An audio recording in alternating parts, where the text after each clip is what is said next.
کہ جن کا نہ دل صرف اللہ کا ذکر کرتا ہے بلکہ جس نے لوگوں کے دلوں کو اللہ کا کبھی تصویر چاند کے اوپر نظر آتی ہے، کبھی پتھروں کے اندر اس کی تصویر نظر آتی ہے.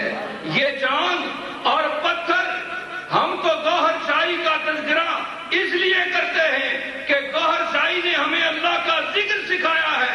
یہ چاند اور یہ پتھر کیوں گوہر شاہی کا تذکرہ کرتے ہیں؟ یہ رب کی شان ہے کہ وہ اپنے خاص بندوں کی خاص نشانیاں ظاہر فرماتا ہے.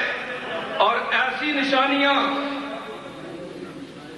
بعض لوگ یہ کہتے ہیں کہ کسی اور کی تصویر چاند میں نظر نہیں آئی، گوہر شاہی کی تصویر چاند میں کیوں نظر آئی؟ میں کہتا ہوں حضرت صالح علیہ السلام کی اونٹنی پتھر سے نکلی، کسی اور کی اونٹنی کیوں نہیں نکلی؟